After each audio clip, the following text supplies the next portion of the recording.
안녕하세요. 저는 20년의 결혼 생활을 한 40대 여성입니다. 남편은 사업가였는데요. 저는 남편의 거래처 직원으로 만나서 결혼까지 하게 되었습니다. 남편은 말 그대로 한 집안의 기둥이었어요. 홀어머니의 여동생, 남동생까지 모든 생계를 책임져야 했죠. 그러다 보니 평생을 결혼에 대해서는 크게 생각을 하지 못했다고 말을 하더라고요.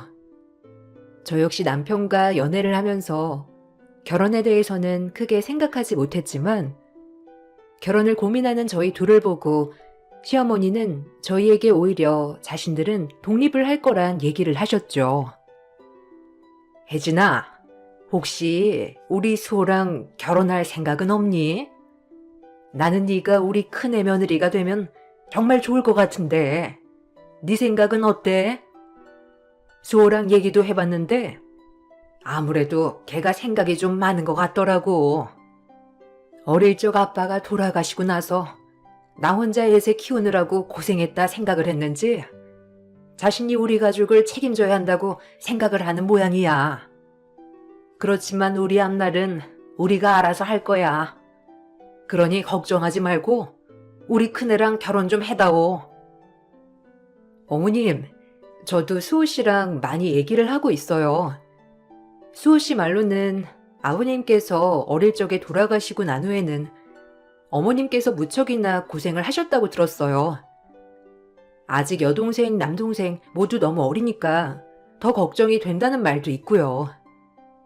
저희가 아직 젊으니까 바로 결혼을 해야 하나 생각도 들기도 했고 좀 더 여유롭게 시간을 가져도 되지 않을까 생각하고 있어요. 그래도 우리 수호랑 결혼을 해줬으면 좋겠구나. 우리 식구들은 전혀 걱정할 필요가 없어. 우리도 우리 나름대로 스스로 살아가려고 노력하고 있으니까 수호 앞날에 걸림돌이 되지는 않을 거야. 그러니까 너무 걱정하지 마라. 결혼에 대해서 고민을 하게 되는 상황이었지만 시어머니가 자신들 앞날은 자신들이 알아서 살 거라면서 아들과 결혼을 해달라는 말에 저도 마음이 많이 흔들리게 되었습니다. 그렇게 저희는 결혼을 하게 되었어요. 결혼을 하고 난 후에는 저는 남편의 사업을 도와주게 되었습니다. 남편은 영업으로 거래처 관리를 했고 저는 재고 관리나 사무 업무를 보게 되었죠. 그러다 보니 나중에는 제가 없이는 사업이 제대로 돌아가지 않을 정도가 되었답니다. 사업은 결혼을 하고 나서 날이 갈수록 더 잘 되었습니다. 그러다 보니 전에 걱정했던 시댁 식구들의 부양에 대한 것도 문제없이 챙길 수 있었어요. 사업이 잘 되다 보니 남편 주변으로는 쓸데없는 사람들도 많이 모이게 되었습니다. 남편은 항상 거래처 접대 때문에 술자리가 잦았어요. 그럴 때마다 저도 잔소리를 할 수밖에 없었습니다. 여보, 그래도 이제는 건강을 좀 챙겨야 하지 않을까 싶어. 이렇게 술을 매일매일 마시게 되면 간은 언제 쉬어? 아무리 중요한 접대라고 하지만 그렇다고 해서 자제하고 먹는 것도 아니고 이렇게 계속 먹다 보면 건강도 해치겠어. 아무리 영업이라고 하지만 술을 꼭 마셔야 하는 자리는 아니잖아. 그러니까 좀 줄여야 하지 않겠어? 아, 당신이 영업을 안 뛰어봐서 그래. 나라고 좋아서 술자리 하겠어? 나도 술 마시고 그러는 게 힘들어. 누가 술 마시고 다니고 싶겠냐고? 근데 거리처에서 원하니까 나도 가는 거 아니야. 거기다가 가서 술도 안 마시고 그냥 있으면 거기서 좋아하겠어? 다 이런 게 일의 연장이니까 어쩔 수 없이 하는 거지. 건강은 지금 당장은 아니더라도 나중에 챙기면 돼. 내가 이렇게 접대 안 하면 사업이 잘 되겠어? 여보, 아무리 그래도 술로 영업하는 건 잘 안 될 수도 있는 거고 다른 것보다 사업에 대한 부분을 얘기해야 하는데 매번 술 마시러 다니면서 제대로 얘기는 안 하고 흐지부지 넘어가는 건 아닌 것 같아. 당신 건강도 그렇고 매일매일 술 마시러 다니면 젊은 사람도 몸이 축나는데 당신은 이제 30대인데 더 관리를 해야지 않겠냐고. 아, 내가 알아서 할게. 당신은 여자라서 모르는 거야. 당신이 남자였으면 그냥 이해하고 넘어갔을걸? 거래처에서 원하는 걸 나보고 어떻게 하라는 거야? 그냥 아무것도 안 하고 집구석에 누워서 손이나 빨고 있을 거야? 내가 이렇게 열심히 사니까 우리가 또 잘 살 수 있는 거라고. 남편은 자신이 이렇게 접대를 하지 않으면 사업이 잘 되지 않을 것이라고 말을 했죠. 시댁 식구들도 사업을 하려면 술도 마시고 접대도 해야 되는 거라며 얘기를 했고, 저는 여자라 그런 거 잘 모르는 거라며 무시했습니다. 그렇지만 남편이 접대를 하러 갈 때마다 정작 성사된 계약이나 큰 거래는 없었어요. 단순히 그렇게 만났던 거래처와는 작게만 거래가 이어져 나갔을 뿐, 더 이상의 성장은 없었죠. 오히려 제가 관리를 했던 거래처는 꼼꼼하게 거래를 하면서 작은 업체가 점점 성장했고, 거래 규모가 성장하는 결과를 보이기도 했답니다. 그렇게 거래가 늘어나는 곳은 접대 때문이 아니라 꼼꼼하게 일 처리를 해주는 것을 보고 선택하는 곳이었어요. 여보, 이것 봐. 여기는 또 거래 물량을 늘렸네. 이거 다 내 덕분이라니까. 내가 주변에 하도 잘하니까 여기도 입소문 듣고 우리 업체 선택하는 거잖아. 다른 것보다 내가 사업을 잘하고 있다는 증거지. 기분도 좋은데 김 사장네랑 오늘 한잔 해야 되겠다.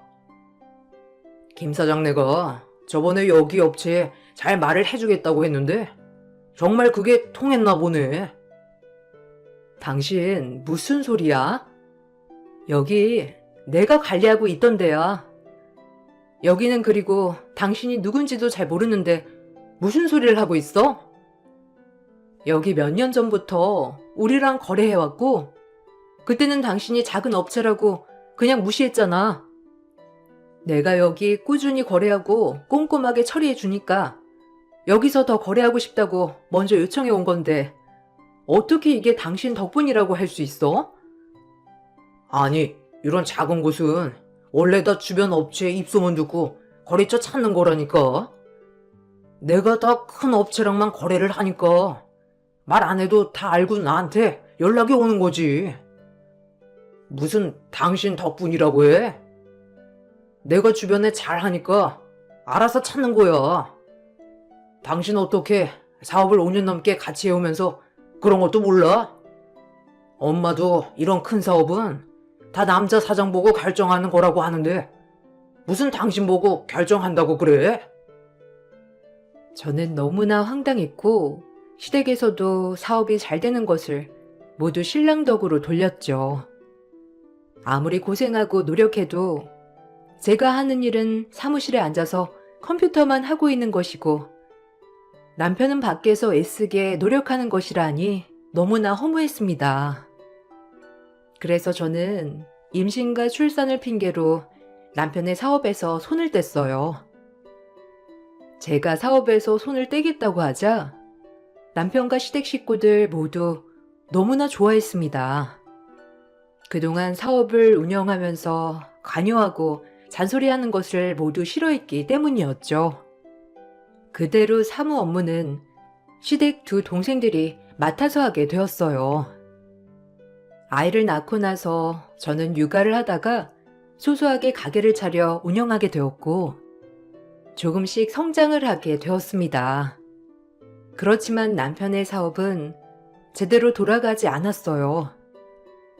거래처도 잘 관리를 안 해서 자꾸만 수금이 안 되었고 수금이 안 되는 곳은 냉정하게 잘라내야 했지만 남편은 그런 거래처 사장들과 술자리를 하면서 조금씩 봐주기 시작한 것이었죠.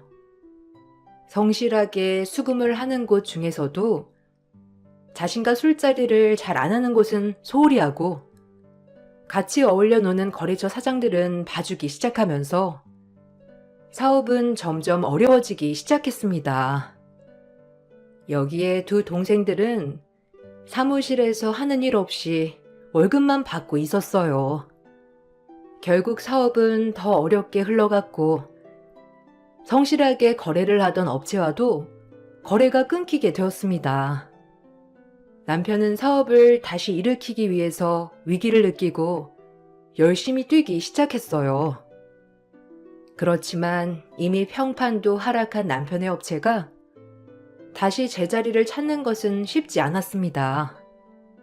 거기다가 시댁 식구들은 이러한 사실을 아는지 모르는지 두 동생들은 매달 월급을 꼬박꼬박 받아가면서 주기적으로 월급을 올리고 보너스를 챙기기도 했고 시어머니 역시 남편에게 생활비를 매번 받아갔어요. 남편은 이로 인한 스트레스도 많이 받았습니다.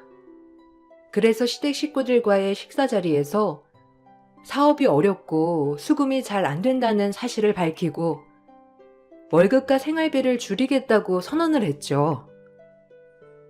요즘 사업도 통 안 되고 수금도 안 되는 통에 자금이 모자라. 미안한데 사무실 월급 좀 줄여야 할 것 같고 어머니 생활비도 좀 줄여야 할 것 같아. 내가 열심히 뛰고 있는데 아무래도 주변 소문이 별로 좋지 않은 것 같아. 친했던 거래처 사장들도 요즘은 내 연락 피하는 것 같고 어쨌든 어쩔 수 없는 상황이니까 좀 이해해줘. 아니, 어떻게 지금까지 아무런 문제 없이 잘 되던 사업이 갑자기 안 될 수가 있니? 네가 생활비를 안 주면 나는 어떻게 생활을 하라고 그렇게 얘기를 하는 거야? 생활비를 줄인다는 게 얼마나 줄인다는 건데 이렇게 갑자기 말을 하면 나는 어떡해? 당장 내야 하는 돈들도 있는데 갑자기 그러면 나도 당황스럽잖니? 그래, 오빠, 갑자기 월급을 줄인다고 하면 어떡해? 우리도 우리 생활이 있는데 오빠 마음대로 월급을 줄인다고 하면 어떻게 하냐고. 안 그래도 사무실 거기 있어봤자 우리 스펙에 더해지는 것도 아니고 고민 많았는데 이런 식으로 갑자기 월급 줄여버리면 우리는 거기서 일 못하지. 어떻게 월급도 제대로 안 주는 곳에서 일을 할 수 있어? 난 못해. 아니 어떻게 다들 사업을 다시 일으킬 생각은 아무도 안 하고 돈만 받을 생각만 하고 있어. 다른 것도 아니고 사무실에서 거래처 관리도 해야 하는데 그런 건 하나도 안 하고 일도 제대로 처리 안 해서 거래처가 다 떨어져 나간 거 아니야. 어떻게 그런 건 생각도 안 하고 책임감도 없이 월급 줄였다고 그만둔단 말을 하는 거야? 정말 너무들 한 거 아니야? 네가 가서 다시 사무실 봐라. 아무래도 우리 애들은 사무실에서 일해본 경험이 많이 없으니까 익숙하지 않아서 잘 못하는 것 같은데 네가 다시 가서 일하면 되지 않겠니? 네가 가서 다시 거래처 관리도 하고 네 남편 뒷바라지도 좀 하다 보면 빨리 회복하지 않겠어? 그래도 가족 사업인데 좀 열심히 다시 키워봐야지. 어머님, 저도 그러고 싶은데 지금 막 저도 거래처랑 고객들 많이 늘어나고 있어서 그렇게 할 순 없어요. 저희도 아이 키워야 하는데 누군가는 돈을 벌어야 하잖아요. 그런데 어떻게 남편 사무실로 들어가요? 요즘 사업도 어려워서 집에 가지고 오는 돈도 없는데 저까지 일을 안 하고 사무실로 들어가면 저희는 뭘로 먹고 살아요? 그렇게는 안 돼요, 어머님. 남편의 사업은 위기의 상황에서 계속 운영이 되었습니다. 신우와 시동생은 사무실을 안 나오기 시작했고 남편 혼자 사무 업무와 영업까지 바쁘게 뛰어다녔죠. 그렇게 바쁜 와중에도 남편은 스트레스를 푼다면서 지인들과 술을 더 많이 마시기 시작했어요. 그러면서 남편은 살이 어마어마하게 붓기 시작했죠. 저는 남편에게 건강 관리를 해야 한다면서 영양제도 챙겨주고 건강 식단으로 저녁을 차려주기도 했습니다.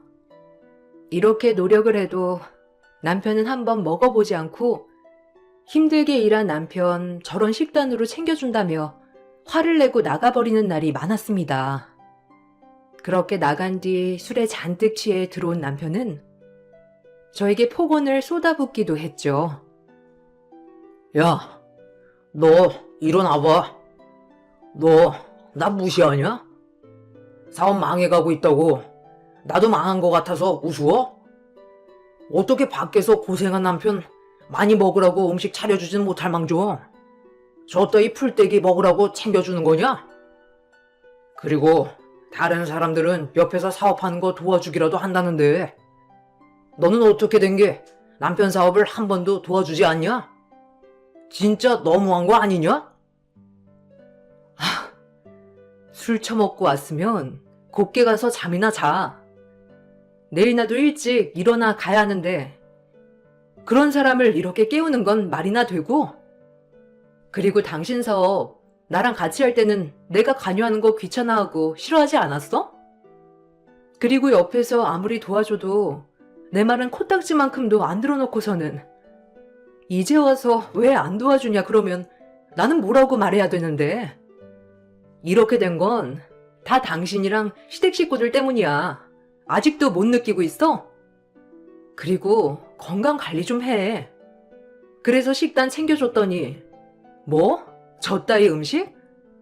당신 배 보면서 느끼는 거 없어? 이렇게 매일 술만 마시고 돌아다니면 밖에서 객사해도 이상하지 않아.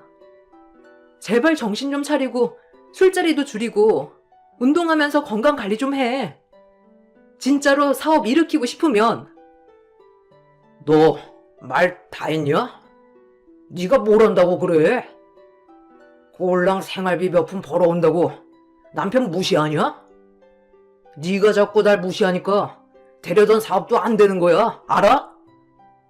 그리고 나만큼 건강한 사람이 어디 있다고 그래? 운동하고 식단 관리한다고 건강하면 세상 모든 사람들이 다 건강하지. 내 주변에는 매일 운동하던 사람도 암 걸려서 죽었어. 난 그 사람보다 운동 안 해도 지금까지 살아있는데 무슨 소리야? 그래? 그럼 나도 이제 그만할게. 당신 내 말도 하나도 안 듣고 나도 지치거든? 이렇게 챙겨주는 걸 고마워하기는커녕 귀찮아하는데 내가 왜 당신을 그렇게 살뜰하게 챙겨야 하는지 모르겠어. 당신 나중에 후회나 하지 마. 당신 가족들 당신이 건강하고 돈 잘 버니까 가족이지. 나중에 당신 건강 나빠지고 나면 당신 챙겨줄 거라 생각해? 착각하지 마. 저는 남편의 말에 더 이상 남편을 관리하는 것은 포기를 해버렸습니다. 저의 잔소리가 없어지자 남편은 더욱 신이 나서 매일 친구들, 지인들과 술자리를 갖게 되었고 운동도 전혀 하지 않았죠. 결국 2년이 지난 후 남편은 뇌출혈로 쓰러지게 되었습니다. 남편이 쓰러지고 난 후 저는 간병을 하게 되었어요. 다행히 사업도 어느 정도 안정적이었고 직원을 두고 있어서 여유롭게 일을 할 수 있는 상황이었죠. 집에서 재택으로 조금씩 근무를 하면서 남편 간병도 시작을 하게 되었습니다.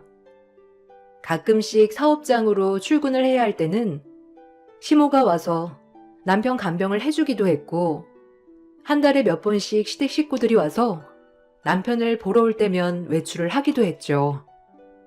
그렇지만 남편의 간병은 저의 몫이었기 때문에 정말 힘이 들었어요. 저보다 훨씬 덩치도 크고 무거웠던 남편을 케어하면서 저는 그전보다 살이 10kg나 더 빠졌죠.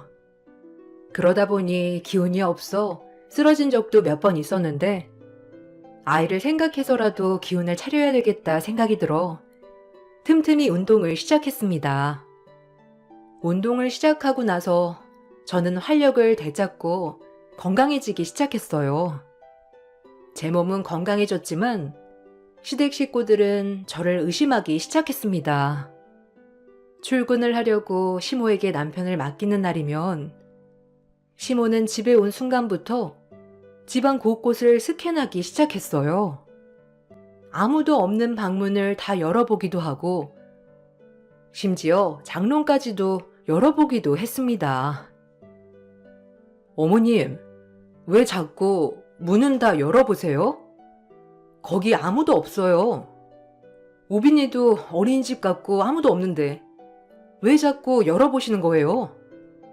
어머님, 저번부터 자꾸 저 의심하시는 것 같은데 저는 남편 말고는 누구 만나는 사람도 없어요.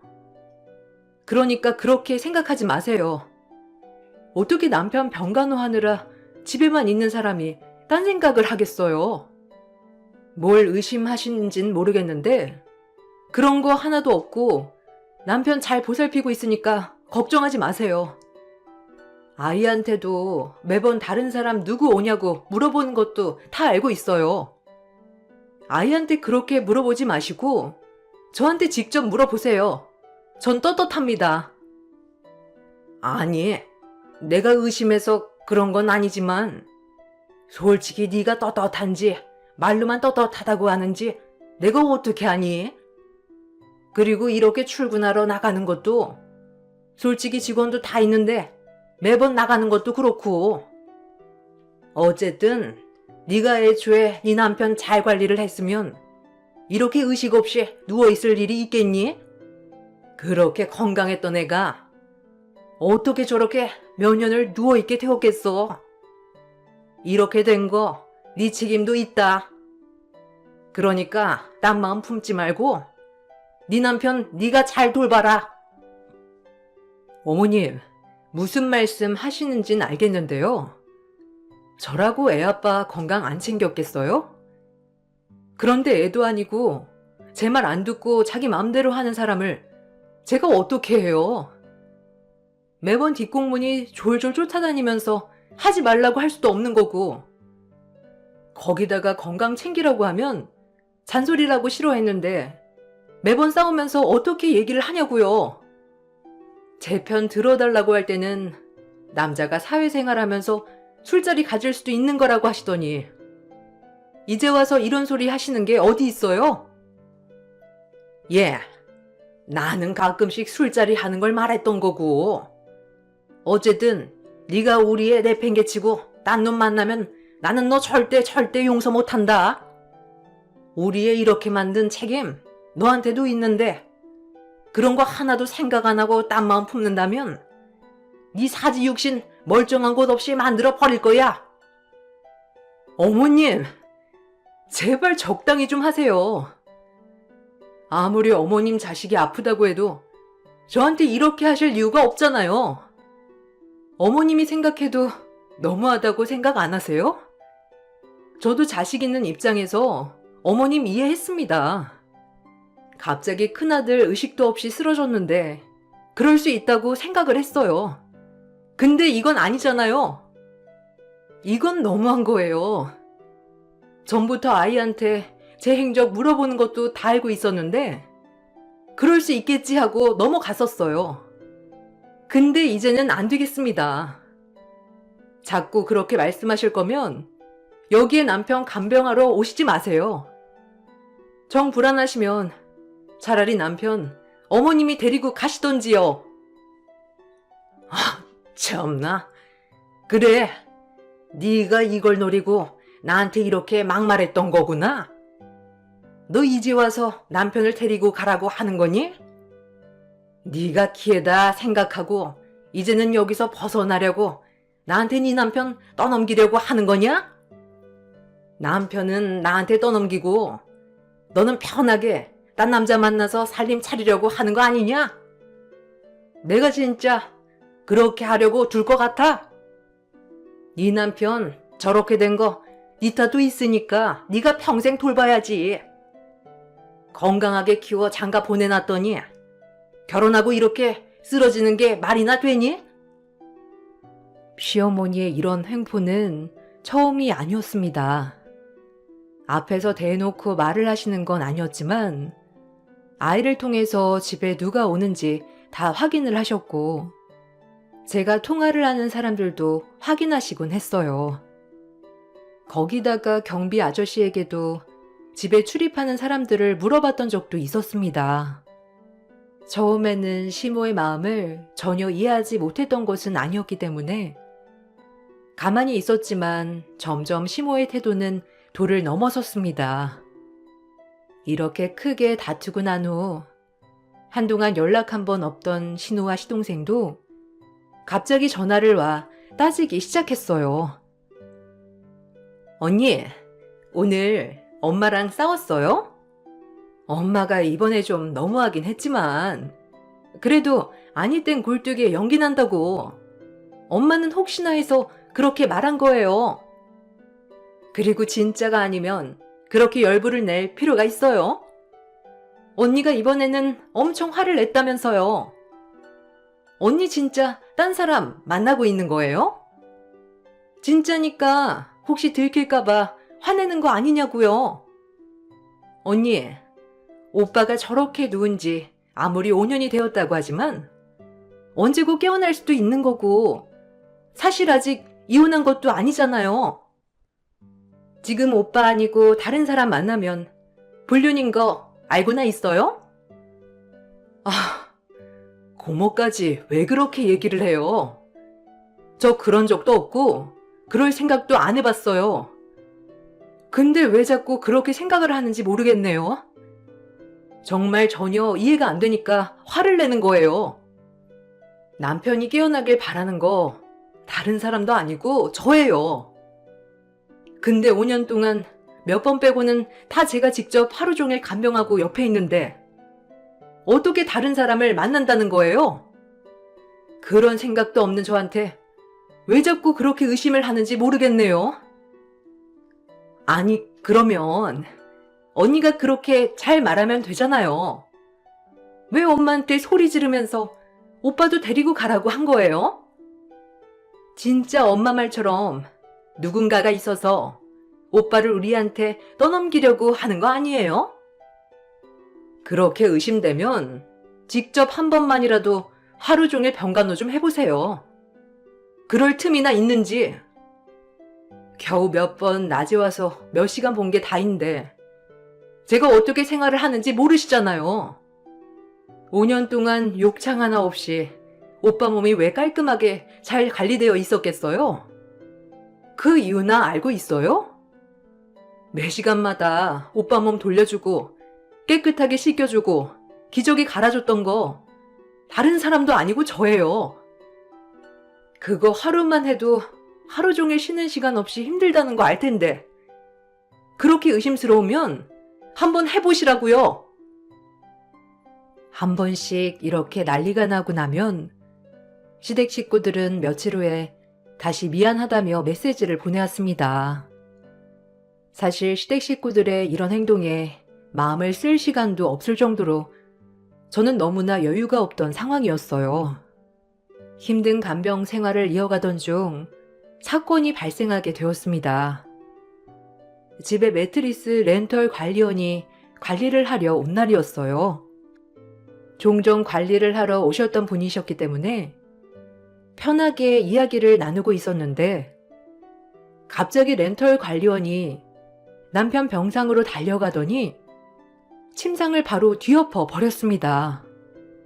그 후에 소스라치게 놀란 저의 팔을 끌고 급하게 집 밖으로 나갔죠. 당신 왜 이래? 갑자기 왜 이러는 거야? 당신 내가 간병한다고 이렇게 하는 거야? 당신 회사에 다 보고할 거야. 어떻게 남의 집을 이렇게 뒤엎을 수 있어요? 말도 안 하고 그리고 이렇게 절 끌고 나오는 건 뭐 하는 짓입니까? 도대체 뭐 하는 짓이냐고요? 아, 고객님, 정말 죄송합니다.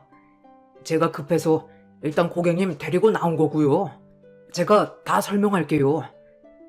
이거 혹시 고객님께서 침대 밑에 붙여 놓으신 건가요? 저번에 관리하러 왔을 때도 있길래 사실 사장님 간병하는데 필요한 물품인가 싶어서 별말은 안 드렸었는데요. 이번에 슬쩍 보니까 다른 게 붙어 있더라고요. 그래서 봤는데 저번에 다른 분이 보여주셨던 기계랑 똑같아가지고 이렇게 말씀드리는 겁니다. 갑자기 이렇게 해서 죄송합니다. 네? 그게 무슨 소리예요? 이게 뭐예요? 저 이런 거 붙여놓지 않았는데요. 이게 저 침대 밑에 붙어 있었다고요? 지금만 붙어 있던 게 아니라 저번에도 붙어 있었고요. 이게 뭔데 그렇게 놀라세요? 저는 이런 거 붙여놓지 않았어요. 아니, 이게 어떻게 침대 밑에 붙어 있을 수 있지? 저거 붙이려면 매트리스를 다 들어서 뒤엎어야 하는데 이걸 어떻게 저 혼자 했겠어요? 아, 그렇죠. 저도 그래서 저번에 한번 여쭤보려고 했는데 혹시나 실례일 수도 있겠다 싶어서 그냥 놔뒀거든요. 그런데 아무리 생각해도 고객님 혼자서 할 수는 없을 것 같아서 저도 의아했습니다. 근데 이게 이번에 바뀌어 있으니 고객님께서 하신 게 아닐 수도 있겠다 싶어서요. 사실 저는 이렇게 서비스 관리 오시는 분들 때문에 붙여놓으신 건가도 생각을 했네요. 이거 녹음기예요. 얼마 전에 매트리스 관리를 갔다가 고객님께서 서비스직은 녹음기 필수로 가지고 다녀야 한다면서 보여주신 게 있는데 그거랑 똑같아서 이렇게 말씀드리는 거예요. 이거 고객님께서 설치하신 것도 아니신 거죠?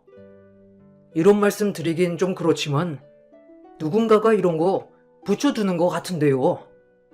고객님께서 몰랐다면 누군가가 일부러 붙여둔 것 같아서 말씀드립니다. 저는 관리원의 말에 깜짝 놀랐습니다. 집에 누가 오더라도 오는 사람들은 한정적이었고 거기다가 무거운 매트리스를 뒤엎고 녹음기까지 설치를 해둘 사람은 없다고 생각을 했기 때문이었어요. 전 녹음기를 다시 제자리로 붙여달라고 했고 그 뒤로 저는 홈 CCTV를 설치했습니다. 얼마 뒤 시모와 신우, 시동생은 함께 집으로 찾아왔습니다. 한 달에 몇 번 별일이 없어도 남편 얼굴을 보러 오시곤 했었죠. 그때마다 반찬도 챙겨주시고 제가 볼일을 볼 수 있도록 남편을 돌봐주시기도 했습니다. 그날도 어김없이 시댁 식구들이 오고 저는 그동안 밀린 일들을 처리하기 위해서 외출을 했습니다. 귀가 후 그날 침대 밑에 붙어있던 녹음기를 손으로 만져보니 원래 있었던 곳에서 위치가 바뀌어 있었어요. 의심을 하던 것이 확신으로 바뀌던 순간이었죠. 저는 바로 CCTV를 돌려보게 되었고 영상을 들고 시댁으로 찾아가게 되었습니다. 저는 시댁 식구들 앞으로 영상이 담긴 USB를 던졌습니다.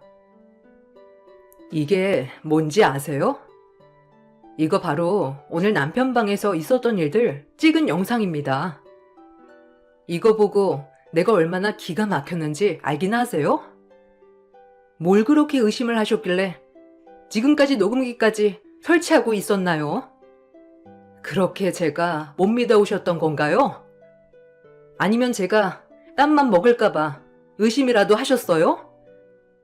제가 아무리 미쳤다고 해도 땀만 먹은 사람을 집까지 데리고 왔겠어요? 너 무슨 소리를 하는 거냐? 그리고 어디 시어머니 앞에서 물건을 던지고 소리를 쳐? 네가 단단히 미쳤구나. 뭐? 땀만 먹은 사람을 집까지 데리고 오냐고? 그래. 그래서 집에는 데리고 오지 않고 밖에서 만났다는 거냐? 도대체 무슨 소리를 하고 있는지 모르겠구나. 녹음기는 무슨 녹음기고, 그리고 CCTV를 지금까지 찍고 있었던 거야? 넌 그런 얘기 한 번 하지 않고 몰래 영상 찍고 있었니? 누가 너네 집에 몰래 들어올까봐 찍은 거야 뭐야? 네가 더 소름 돋고 무섭다. 그래, 엄마 말이 맞아. 누가 오빠 집에 들어와서 뭐 훔쳐갈까봐 CCTV도 달았어요? 그리고 그거 설치해놓고서는 우리한테 말 한마디도 안 하고 언니 진짜 소름 돋는다. 어떻게 그런 거 말도 안 하고 몰래 설치할 수 있어요? 우리 갈 때마다 그럼 영상 다시 돌려보고 그랬던 거예요? 언니 진짜 너무한 거 아니에요? 소름 돋는 건 그게 아니죠. 그동안 녹음기로 뭘 녹음했어요? 제대로 말 안 하면 바로 경찰서로 갈 겁니다. 이미 녹음기도 가지고 있고 영상도 있고 이걸로 고소할 수 있는 거 아시죠? 뭘 녹음했겠어? 네가 혹시라도 딴 남자 만나서 집에 데리고 오진 않았나? 우리 애 학대한 거 아닌가 해서 넣어둔 거지. 그리고 우리가 그거 매번 한 것도 아니고 몇 번 한 것뿐이야. 그냥 부모 마음이니까 이해하고 넘어가. 저는 시댁 식구들의 아무렇지 않은 말로 바로 경찰서를 향해 고소를 했습니다. 이 사실을 알고 나서 시댁 식구들은 처음에는 비웃기도 했어요. 그걸로 처벌을 받을 거라 생각조차 하지 않았는지 비웃다가 처벌을 받을 수 있다는 사실을 알고 나서 시댁 식구들은 저에게 잘못을 빌었습니다. 저는 남편과도 정리를 하겠다고 말했죠. 아이고, 얘야. 내가 너무 미안하다. 그러려고 그런 건 아닌데 아들이 잘못되니 혹시라도 네가 다른 생각을 가질까 싶어서 그런 거야. 처음에는 그냥 주변에서 하는 말을 듣고 의심한 건데 점점 그 의심이 심해졌고 믿을 수가 없더라고. 네가 그렇게 할 애가 아니라는 걸 알고 있는데 시간이 지나면서 점점 더 심해졌던 것 같다. 정말 미안해. 용서해 주렴. 어머님, 여러 번 이런 일이 있어도 그럴 수 있다고 생각하고 넘어갔었어요. 근데 그렇게 넘어갔던 게 잘못된 거란 걸 이제야 알겠네요. 어떻게 누구보다 떳떳하게 지냈던 사람을 이런 식으로 모독할 수가 있어요? 솔직히 저는 5년이면 할 만큼 다 한 것 같습니다. 남편 쓰러지기 전에도 당신들은 나 무시하기 일쑤였고 남편도 내 말 한 번 듣지 않고 몸 관리도 하나도 안 했는데 그 뒤처리 내가 다 하고 있는 게 너무 억울하네요. 고소 절대로 치하해줄 생각 없고 그리고 남편과도 그만하겠습니다. 아이고, 너무 미안하다. 내가 다 잘못했어. 우리 애 간병하는 것도 나랑 동생들까지 돌아가면서 할 테니까 제발 우리 아들 버리지 말아다오. 우리 아들 네가 버리면 이제 더 이상 살 길이 없는 거 알잖니. 이미 당신 아들 당신이 버린 거 아니야? 그렇게 소중한 아들이었으면 애초에 건강 챙기라고 했을 때 그때 내 편 들어줬었어야지. 그리고 간병 시작했을 때 내 마음 이해라도 해줬으면 이런 일이나 있었겠어? 그동안 나는 당신 아들 간병이나 해주는 사람이었을 뿐 내 마음 내 생각 한 번이라도 이해를 해준 적이 있냐고. 의심이나 하고 무시나 하고 그런 집구석에 내가 더 이상 있어야 할 이유는 없어. 시댁 식구들은 저에게 계속해서 용서를 구했지만 저는 더 이상 그들을 용서해줄 생각이 없었어요. 결국 시댁 식구들은 통신보안법으로 징역 1년과 집행유예 1년의 선고를 받게 되었습니다. 거기다 정신적 피해 보상으로 위자료 2천만 원을 받게 되었죠. 남편의 사업이 어려워지면서 덩달아서 경제적으로 어려웠던 시댁에서는 이 정도의 타격도 컸던 모양인지 집을 모두 처분했다고 하더라고요. 선고를 받기 전 남편은 오랜 투병 끝에 세상을 떠나게 되었습니다. 남편이 세상을 떠나면서 남겨주었던 보험금과 재산들로 저는 새로운 삶을 다시 시작해야 되겠다고 결심을 하게 되었어요. 다행히 아이와 새롭게 시작을 하기에는 넉넉한 보상을 받았습니다. 40년을 넘게 살고 있던 지역에서 떠나 아들과 함께 새로운 지역으로 이사를 가기로 결심을 하고 준비하고 있습니다. 늘 최선을 다해도 나의 노력을 알아주지 않는 사람들이 있다는 걸 알게 되었어요. 여러분들은 어떠신가요? 주변에 나를 위해 노력하는 사람이 있으신가요? 아니면 내가 정말 노력하면서 만나는 사람이 있나요? 어찌되었건 이런 노력을 인정해주는 게 정말 중요한 것 같습니다. 제 긴 사연 들어주셔서 감사합니다. 모두들 행복하시길 바랄게요.